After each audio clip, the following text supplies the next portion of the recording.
Всем большой привет и добро пожаловать на мой канал. Сегодня у меня вот такая необычная локация. Снимаю на полу в кухне, но такого видео у меня еще не было, так я, конечно, еще не снимала. Но мне так удобно, потому что я больше не придумала никакого другого варианта, где вам можно показать вот это вот все. Посмотрите, сколько у меня пряжи. Вы посмотрите, у меня тут всякой просто разных цветов, разные фирмы. Сейчас буду вам все это показывать, так что подписывайтесь на канал, кто еще не подписан. Наливайте себе чаек, кофеек, кто там что любит, печеньку можете взять. В общем, пришел муж, пришлось отвлечься, но дальше давайте теперь продолжим. Пока я не распаковала эти все пакеты, скажу фразу, как в битве экстрасенсов. Можете пока подумать и проверить свою интуицию, сколько же здесь мотков и сколько здесь упаковок. Скажу сразу, что мы были на базе оптовой, там продажа пряжи от 10 упаковок и по сумме от 5000. Если меня смотрит кто-то из Краснодара, они наверняка поняли уже, что это за база, потому что она в Краснодаре очень популярна. Не знаю, самая ли популярная, но среди вязальщиков, с кем я общалась, все про нее знают. Вот. И надо было набрать минимум 10 упаковок, но муж мой мне с легкостью в этом помог, потому что он выбрал 4 упаковки. Вот одна из них, это он выбрал пряжу. Вот так она называется. Я из нее никогда еще не вязала. И, честно говоря, не планировала, пока он ее не нашел. Вот так вот выглядит, допустим, этот цвет. Но пряжа, конечно, очень красивая, но она для вещей, она не для игрушек. Вот, и теперь он просит ему из этой пряжи что-то связать. Как мама сказала, что здесь хватит только на жилетку, на полную кофту не хватит, но посмотрим. Я даже сроки ему не обозначила никакие, может, когда-то свяжу, но когда, я даже сама не подозреваю. Вот, также у меня еще есть пряжа не для игрушек, вот такая вот нака, зеленая. Не буду говорить пока, зачем я ее купила. Это для видео мастер-класса на YouTube, но пока, опять же, не буду обещать никаких сроков, потому что еще сама ничего не знаю.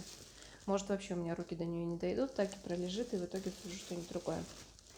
Так, вот это уже пошло для игрушек. Это у меня Ернард джинс. У меня практически все упаковки Ернард, потому что из них связаны игрушки на Валберис. И чтобы по цветам совпадало все, я решила другие цвета не использовать. Ну, выбирала, ходила из Alize Cotton Gold, но оттенки все равно отличаются, поэтому не стала их брать. Решила уже раз из Ернард, то пускай тогда будет Ернард. Это номер 75, из него я вяжу своих медведей. Это для медведя, который загорелым, я его называю, он такой темный, и у него тельняшка. И вот для этой тельняшки я использую вот такой цвет. Учитывая, что там расход небольшой, я даже не берусь оценить, насколько медведей мне это хватит. Так, что здесь еще? А вот как раз и 70-й номер Ернард джинс. Это тот основной цвет, из которого вяжутся мои загорелые медведи. Там еще есть такой у них в палитре 40-й номер, тоже его люблю, но вот когда начинала для Валберис поставку, только самую первую был у меня связан из этого. Теперь приходится вязать, конечно же, из этого. А вот из этого у меня связаны зайцы. Это Ернард номер 89, если я правильно помню. Да. Здесь уже не хватает одного мотка, потому что когда мы съездили на базу, мы потом поехали еще по делам, нам нужна была мама с нами. И мы заехали по пути как раз к ней, оставили у нее пряжу. И я понимала, что мне ждать целый час их нужно будет, и решила взять про запас с собой пряжи и уже достала моточек отсюда. Ну, хотя из дома ехала уже с пряжей, поэтому здесь одного не хватает. Как не хватает и вот здесь, это Alize Cotton Gold, про который я говорила, что оно по метражу, эта пряжа сходится с Ернартом, на 5 метров только у нее разница. И взяла большие моточки, это 100-граммовые. Но это опять же я все взяла для игрушек. Вяжутся из них пяточки на лапках, на ручках и мордочки. Вот ради этого взяла такую большую упаковку. Так, что у меня здесь еще? Вот такой у меня есть цвет. Это номер 07. Бернард Джинс. Это тоже для медведей, но который бежевый. На Валберес у меня связан, конечно, он не из Ернард, там Газал джинс, и вот этот цвет немножко не попадает в тот. Но уже я ничего не могу сделать, я не нахожу даже в больших объемах в магазине. Я бы и в магазине уже пришла, купила 10 пачек, упаковку 10 мотков, но я не нахожу в магазинах, чтобы был такой объем. Там постоянно 1-2 мотка, они меня вообще не спасут никак. Поэтому решила уже взять такой. Думаю, что большой разницы покупатель не заметит. Там, кстати, у меня подписано, что немножко может отличаться размер и цвет изделия. Вспомнила, что я сама себе оставила немножко поля для маневра. И взяла еще базовый цвет черный, это тоже Alize. Большие моточки тоже. Так, ну и вот еще один моток, одна упаковка, это тоже пряжа Бернард Мелоди, что ли, называется, если я правильно называю. Вот такой вот красненький. Но эту упаковку я уже выбрала себе. Вернее, муж сказал, что берем, а ты уже выбирай, из какого будешь вязать что-то себе, из какого мне. Вот я выбрала себе вот такой. Ну, тоже будет лежать до поры до времени. Вообще даже не представляю, когда я до него доберусь. Но пусть будет. Само наличие пряжи, конечно, оно очень греет. Вот такая у меня получилась кучка. Ну, это не вся. Это мы, опять же, оставили еще несколько упаковок у мамы, потому что она будет мужу вязать. Тоже, по-моему, жилетку он у нее выпросил. Другого цвета уже. Но цвет, конечно, очень красивый. Вот она сегодня приходила, принесла образец. И цвет до такой степени сложный, что вот его просто смотришь, разглядываешь, и он не надоедает. То есть его можно сидеть все время, разглядывать и разглядывать. Но в вязании она не очень удобная. Я теперь даже еще больше не хочу браться за нее, раз она такая капризная. И в носке вроде как она... Ну, она уже вяжет очень давно всякие плечевые изделия, поэтому она опытнее и может сказать. Вот она достаточно ворсистая, и в носке она предполагает, что она будет немножко скатываться. Ну, посмотрим. Уже все равно куплено, уже у нас пути назад нет, надо вязать, раз просит. Вот будет у нас скоро, видимо, еще видео не по игрушкам. И, кстати, не по игрушкам, я же еще вязала шапку, и я вам в видео здесь оставлю картинку. Шапку довязала, шапка подошла. Вот, мне сказали, что я талант. С первого раза удается вязать такие изделия. Вот, на этом у меня распаковка закончена. Кто насчитал, сколько упаковок, пишите в комментариях. Ну и давайте переключусь, еще с вами поболтаем. Так, что у меня еще есть из новостей? Это если вы у меня подписаны на Инстаграм, то вы уже видели, что у меня вышел мастер-класс по тигрятам. Он у меня вот сейчас связан в таких вот двух цветах. Год голубого тигра, значит, голубой тигр есть у меня. И стандартный, привычный нам всем оранжевый. Вот на такого тигра у меня есть мастер-класс. Можете в Инстаграм пройти и посмотреть, кому интересно. Приобрести его можно там, либо под этим видео увидите мой номер телефона, он привязан к WhatsApp, можете написать в WhatsApp. И там же в этом мастер-классе есть еще другой вариант вязания тигра, вот с такими вот вышитыми полосками и пузиком белым. Они не вышиваются, они уже вяжутся в процессе вязания. Вот это вообще мой любимчик, мой больше всего понравился такой вариант вязания. Самый какой-то милый получился, такой жопастенький весь. Пухленький, мордаха такая классная. Ну, вот он уже забронирован. Если кто-то хочет приобрести игрушку, а не мастер-класс, вот эти вот два еще пока свободны. Вот. Кстати, как я вязала этот мастер-класс, тоже с ним такая история интересная. Я сначала хотела сделать тестовую группу, которые разошли в мастер-класс, они бы его проверили. Но пока я снимала мастер-класс, не снимала, а до того, как его отснять на фото, чтобы сделать PDF-файл, нужно было мне сначала замерить еще расход пряжи. Для этого я вязала одного, потом я вязала другого, и в итоге получилось, что я сначала взвешиваю мотки, потом начинаю вязать и понимаю, что у меня было меньше пряжи, чем стало после того, как я уже взвесила после вязания. Ну, то есть я перепутала мотки, из которых я должна была вязать. И в итоге мне приходится снова начинать вязать.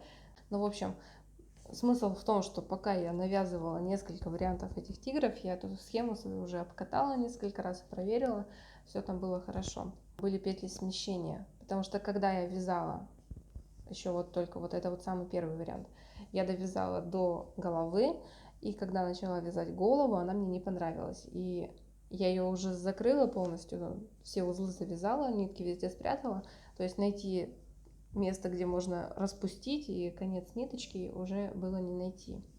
Либо найти, но это очень долго и муторно. И я решила, что я ее обрезала просто, и все. И где уже вышла ниточка чистенькая и без всяких... Ну, то есть, где она уже начала распускаться, с того момента я начала уже вязать голову дальше. Но я же не знаю, где у меня начало ряда было. И теперь, если бы вязали по схеме, то по изначальной, получилось бы, что там совсем было бы неправильно. Поэтому пришлось мне потом перевязывать снова и смотреть, насколько эта схема вообще рабочая. А потом, когда уже я все довязала, отправляю мужу на корректировку, где-то там может какие-то ошибки исправить, ну, чтобы свежим взглядом это все посмотреть. Он мне там красиво все картинки растянул, чтобы было хорошо, и отцентровал их. Немножко подформатировал и пишет мне там какие-то формулировки, начал исправлять. То есть там говорит, вот здесь вот мне непонятно, как это делается. Он говорит, давай как-то перефразируем, чтобы любой новичок понял. Я говорю, давай.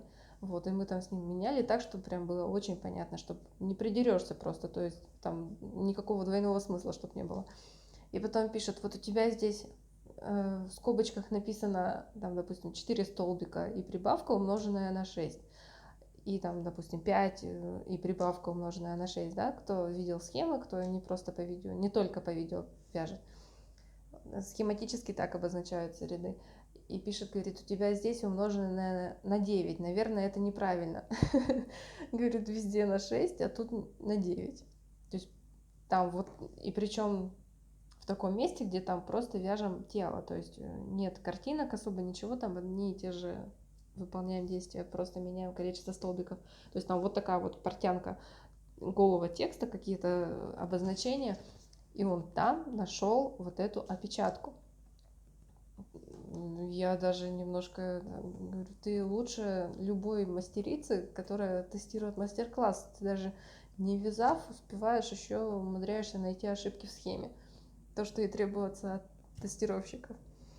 Вот, но у него уже это, видимо, профессиональная привычка. Он у меня программист, сам пишет коды, и у него внимательность уже, видимо, до такой степени наработана, что он вот так вот в полотне какого-то текста может найти вот такое несоответствие, ошибку.